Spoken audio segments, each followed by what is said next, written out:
तो दोस्तों हमने चैप्टर 6 जो प्रोसेस टू कंपाइल अपीयरेंस है, इसका जो ए पोर्शन है जो कि डील करता है समन से, और जो बी पोर्शन है वो डील करता है वारंट से, वो हमने पिछले वीडियोस में कवर कर दिया है। अब हम पढ़ेंगे इसका सी पोर्शन जिसमें बताया प्रोक्लेमेशन और अटैचमेंट के बारे में। Section 82 proclamation for person absconding.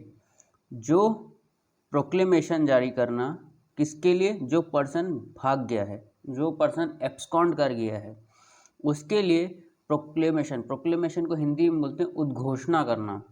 जैसे किसी चीज़ को उद्घोषणा किया जाता है, वैसे ही इस अपराधी को पकड़ने के लिए अब उद्घोषणा करना। तो इसमें हम पहला क्लॉज पढ़ते हैं। If any court has reason to believe whether after taking evidence और नॉट। कोर्ट को लगता है कि उसको रीज़न टू बिलीव है कि that any person against whom a warrant has been issued, जिस व्यक्ति के खिलाफ में ऑलरेडी वारंट इशू हो चुका है, बाय इट हैज़ एब्सकॉन्डेड और इज कंसीलिंग हिमसेल्फ, और उस वारंट से वो एब्सकॉन्ड मतलब भाग रहा है या कौंसिल खुद को छुपा रहा है, so that warrant can not be executed, जिससे कि वो वारंट एग्जीक्यूट ना हो पाए। सच कोर्ट में पब्लिश, तब वो कोर्ट, जो कोर्ट ये रीज़न टू बिलीव रखता है, वो पब्लिश करेगा एक written proclamation requiring him to appear as at a specified place and at a specified time not less than 30 days from date of publishing such proclamation। यहाँ पे बोल दिया गया है कि वो कोर्ट एक ऐसा रिटर्न प्रोक्लेमेशन जारी करेगा जिसमें एक स्पेसिफाइड प्लेस होगा और एक स्पेसिफाइड टाइम होगा, और वो स्पेसिफाइड टाइम 30 दिन से ज़्यादा नहीं होना चाहिए जिस दिन से प्रोक्लेमेशन जारी किया जा रहा है। मतलब ये जो प्रोक्लेमेशन का रिटर्न प्रोक्लेमेशन जारी किया जा रहा है, तो जो स्पेसिफाइड टाइम है उस प्रोक्लेमेशन में वो 30 दिन से ज़्यादा का नहीं होना चाहिए। ये एग्ज़ाम में पूछने वाला सवाल है। 30 days from date of publishing proclamation, यहाँ से। तो ये एक छत्तीसगढ़ और ज़्यादातर एमपी में बहुत बार ये पुराने पेपर्स में ये क्वेश्चन दिखेगा आपको, जो 30 डेज वाला। अब इसके बाद बात करते हैं क्लॉज 2 में। अब जब कोर्ट को लगता है तो उसने प्रोक्लेमेशन जारी कर दिया। अब उस प्रोक्लेमेशन को shall be published as follows. Publish कैसे किया जाएगा? क्लॉज 1 में ए में बता दिया गया है कि it shall be publicly read in some conspicuous place, मतलब ऐसी प्लेस जहाँ पे पब्लिक रीड कर सके, टाउन की या फिर विलेज की, इन which such person ordinarily reside, उस टाउन में जहाँ पे वो व्यक्ति या फिर एक्यूज्ड रहता था। बी में बता दिया गया है इट शैल बी अफिक्स्ड, मतलब उसको चिपकाया जाएगा उस रिटर्न प्रोक्लेमेशन को to some conspicuous part of the house और homestead in which such person ordinarily resides, और to some conspicuous place of such town और विलेज।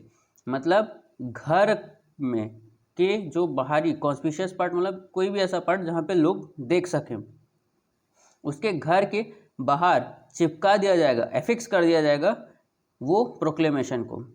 फिर सी में बताया a copy thereof shall be affixed to some conspicuous part of the court house. एक copy को affix किया जाएगा, चिपकाया जाएगा conspicuous part of court house, मतलब कोर्ट में भी एक नोटिस बोर्ड होता है जहाँ पे प्रोक्लेमेशन चिपकाए जाते हैं। तो ये कॉन्स्पिशियस पार्ट में कोर्ट हाउस में, जहाँ कोर्ट में भी एक कॉपी उसकी चिपका दी जाएगी प्रोक्लेमेशन की। अब ये एक और चीज़ बता दी गई है, ये एक इम्पॉर्टेंट चीज़ है जिसमें बताया कि कोर्ट डायरेक्ट करेगा एक कॉपी प्रोक्लेमेशन की पब्लिश करना होगा डेली न्यूज़पेपर में। एक कॉपी को डेली न्यूज़पेपर में पब्लिश करने के लिए भेजा जाएगा, और वो पेपर सर्कुलेट होगा in place where such person ordinary reside. मतलब कोई एक पर्टिकुलर टाउन है ए, वहाँ पे एक पेपर सर्कुलेट होता है, तो उस पेपर में ये जो डेली न्यूज़पेपर है उसमें प्रोक्लेमेशन छापना होगा और उसको सर्कुलेट करवाना होगा। अब आते हैं थर्ड क्लॉज में। थर्ड क्लॉज में क्या बोला है? अभी हमने जो क्लॉज 1 में पढ़ा और क्लॉज 2 में पढ़ा कि कैसे पब्लिश किया जाएगा, तो उसी का क्लॉज 3 में बताया गया कि a statement in writing by a court issuing a proclamation जो स्टेटमेंट है वो राइटिंग में है by court issuing proclamation to effect that proclamation was duly published on specified day. एक स्टेटमेंट करना होगा राइटिंग में कोर्ट के द्वारा कि वो प्रोक्लेमेशन पब्लिश हो चुका है वो स्पेसिफाइड डे पे, in the manner specified in clause subsection 2 clause 1, और उस स्टेटमेंट को कॉन्क्लूसिव एविडेंस माना जाएगा, shall be conclusive evidence that the requirement of this section have been complied with and that the proclamation was published on such day। conclusive proof जो कि Indian evidence act में दिया गया है उसी का लिए बताया गया कि इस प्रोक्लेमेशन के स्टेटमेंट को भी हम कॉन्क्लूसिव एविडेंस मानेंगे। और कॉन्क्लूसिव एविडेंस किस चीज़ का रहेगा? कॉन्क्लूसिव एविडेंस ये रहेगा कि जो सेक्शन 82 की जो रिक्वायरमेंट है उसको कंप्लाई किया गया है, और साथ ही साथ जो प्रोक्लेमेशन जिस डेट को पब्लिश होना चाहिए था वो डेट उसमें मेंशन है, तो उस डेट का भी कॉन्क्लूसिव एविडेंस माना जाएगा। तो ये दोनों चीज़ों को एज कॉन्क्लूसिव एविडेंस माना जाएगा। अब आते हैं सेक्शन 82 के क्लॉज 4 में।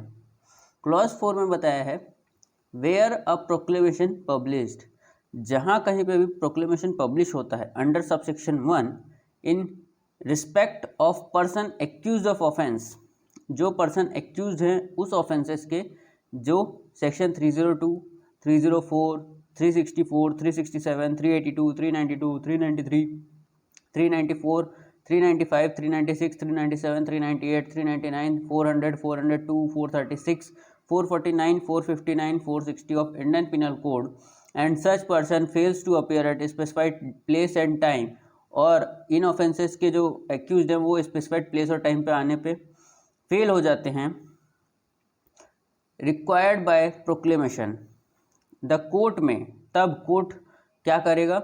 आफ्टर मेकिंग इंक्वायरी, एक इंक्वायरी करेगा, उसके बाद प्रोनाउंस करेगा उस व्यक्ति को, उस एक्यूज्ड पर्सन को proclaimed offender and make a declaration to that effect. अभी छत्तीसगढ़ के सिविल जज में जो 2023 में हुआ उसमें ये क्वेश्चन आया था कि जो प्रोक्लेम्ड ऑफेंडर को कहाँ पे घोषित, मतलब कहाँ पे प्रोक्लेम्ड ऑफेंडर माना जाता है, कब कोर्ट किसी एक्यूज्ड को प्रोक्लेम्ड ऑफेंडर डिक्लेयर करती है, तो उसका डिक्लेरेशन ये होता है क्लॉज 4 में।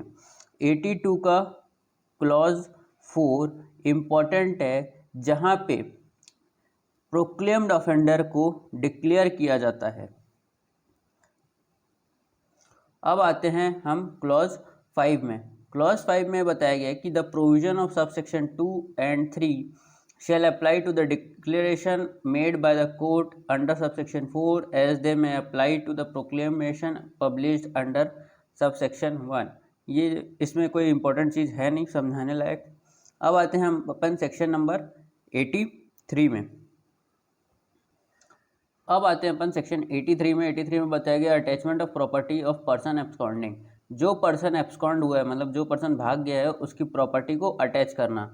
तो सेक्शन 83 के क्लॉज 1 में बताया है कि the court issuing a proclamation, जो कोर्ट इशू कर रहा है प्रोक्लेमेशन को अंडर सेक्शन 82 में for reason to be recorded in writing, मतलब वो जो कोर्ट है उसको रीज़न रिकॉर्ड करना होगा राइटिंग में। At any time after the issue of proclamation order the attachment of any property movable और इमूवेबल और both belonging to proclaimed person. मतलब यहाँ पे बात की गई है कोर्ट को अगर लगता है प्रोक्लेमेशन इशू करने के बाद वो रीज़न को रिकॉर्ड करेगा eight any time after the issue, कभी भी, मतलब प्रोक्लेमेशन इशू होने के बाद कभी भी मूवेबल या इमूवेबल प्रॉपर्टी, ये इंपॉर्टेंट है, मूवेबल भी हो सकती है वो प्रॉपर्टी और इमूवेबल भी हो सकती है, उसको अटैच किया जा सकता है। जो प्रॉपर्टी बिलोंग कर रही है किसकी? प्रोक्लेम्ड पर्सन की, मतलब जो पर्सन भाग गया है जिसके खिलाफ में प्रोक्लेमेशन जारी हुआ है उस पर्सन की प्रॉपर्टी को अटैच किया जा सकता है, provided that where at any time of issue of the proclamation the court is certified by affidavit or otherwise that the person in relation to whom the proclamation is to be issued is about to dispose of the whole or any of the property or is about to remove the whole or any part of the property from the local jurisdiction of the court, it may order the attachment simultaneously with the issue of proclamation। तो ये question कभी कभी पूछा जाता है कि proclamation के साथ साथ अटैचमेंट कब किया जा सकता है, प्रोक्लेमेशन के साथ साथ अटैचमेंट कब किया जा सकता है।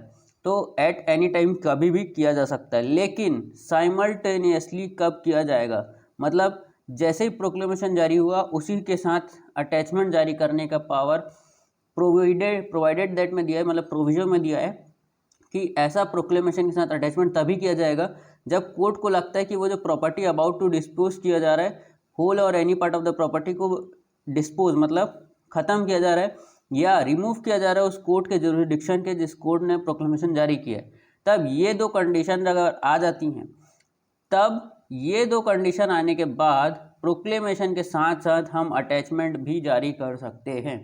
ये बताया है क्लॉज 1 के प्रोविजन में। अब आते हैं क्लॉज 2 में।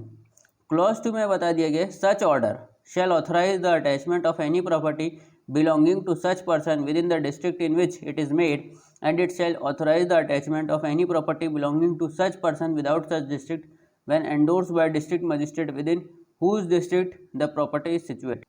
इसमें जनरली यही बताया गया है कि जो ऑर्डर हमने पास किया है वो एक ऑथराइज करता है अटैचमेंट ऑफ प्रॉपर्टी के लिए, और अगर वो प्रॉपर्टी इस डिस्ट्रिक्ट में और अगर वो डिस्ट्रिक्ट के बाहर है, विदाउट डिस्ट्रिक्ट है, तब डिस्ट्रिक्ट मजिस्ट्रेट जो है उसको एंडोर्स करेंगे और वो ऑर्डर मतलब जो ऑर्डर है उसको एंडोर्स करेंगे और फिर वो ऑर्डर एग्जीक्यूट किया जा सकता है अगर वो चीज़ डिस्ट्रिक्ट के बाहर है तब, और डिस्ट्रिक्ट के अंदर है तो वो एज एन अटैचमेंट किया जा सकता है, वो ऑर्डर काफ़ी है।